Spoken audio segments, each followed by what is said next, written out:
Design is all around us and it plays a vital part in our everyday activities. Therefore, it's important to understand the basic principles of design. Is there such a thing as a blueprint for good design?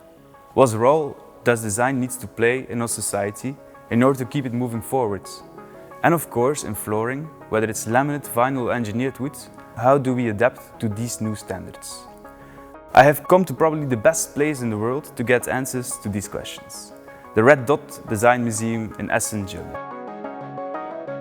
The museum has given its name to one of the most prestigious design awards in the world. Recently, the LayRed collection of IVC has been awarded with the Reddot Design Award, which indicates that we stand out of the pack. The curator of the museum is Professor Dr. Peter Zek. Professor Zek is one of the most influential voices in the world when it comes to design. After more than 25 years at the head of the Reddot organization, Professor Zek is at the pulse of global design and has expanded the outreach of the Reddot group all over the world. Thank you very much, Professor Zek, to welcome us here in the beautiful museum and deep dive with us into the world of Reddot. And I was wondering, how did the award get started? What was the initial goal at its origin? The tradition is over 60 years old, and it was invented by a very famous German company, the company Krupp. But I took it over in the 90s, and then we changed it a little bit. We changed it from presenting products into making a label marketing. So that's why I created in the 90s the label Red Dot. Yeah. And I was wondering, how can you assess whether design is good? Is there like a blueprint for good design? Yes, you know, good design is always based on usability. You know, design should make our life much more comfortable, more convenient. So products who do this are perfect, and this is like a blueprint for good design. And what do you think is the role of design in society? Should it help us make things easier? Is there a balance between functionality and beauty? You know, in our social daily life, design helps us to communicate better, to live better, to handle the things better. So design is always on the side of the human beings, you know, between technology and making use out of technology. In the middle is design, and that makes it so important for our life.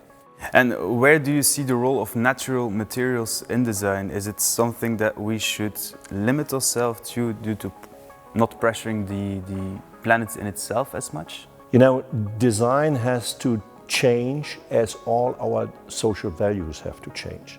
And that's why it's important also for design to use sustainable materials and to go for natural materials. And this is obvious that design cannot stand at the side, design is in the middle. And is the award going to celebrate then design products that take their social and environmental responsibility?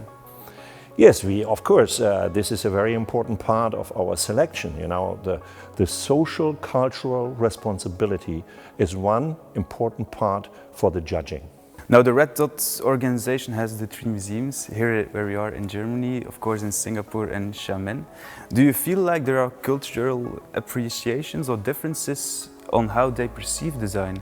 Yes, of course. You know, the cradle of design is in the Western world, but the Eastern world will follow us, and so that's very important for us to be there, to give good role models, and to give some inspiring moments for the Eastern industries as well. So of course there is a big difference in the society as well, how to make use out of design. But finally, all human beings always want to be happy and make a good life. And that's all for design. We have a quite broad network with Unilin and IVC of young designers. What should they look towards in order to differentiate themselves and to come up with that one idea that will guide them through the rest of their lives? I think a young designer should learn to observe the world, because only if you observe the behaviors of people and the surroundings, then you are able to create something new out of your experience of observation. And you always should be curious about everything that's new. Now, the latest product that we launched, the IVC LayRed product, has been awarded with a red dot, which we are very thankful for. What did it make stand out? What enticed the people to say, okay, this one is, from a product-wise, it's a very nice opportunity and it actually revolutionizes the flooring world? You know, first, the product is very sustainable. It's a natural product, but on the other side, it's very aesthetic. So the jury was very deeply impressed by the aesthetic moment of this new product. And it creates a much better feeling, a much better atmosphere in our homes and in living rooms, in hotels, and wherever you place it. And that makes the difference, and that's why it was awarded with a red dot. Yeah, I couldn't agree more. Thank you very much for your time. You're welcome. And I would recommend everybody, if you are either in Singapore or in Xiamen or in Essen, to visit the Red Dot. It's an amazing experience and there's so much to learn and to appreciate, so make sure that you stop by on your next arrival either in Germany, Singapore or in China. Thank you very much. Thank you. Professor Zek.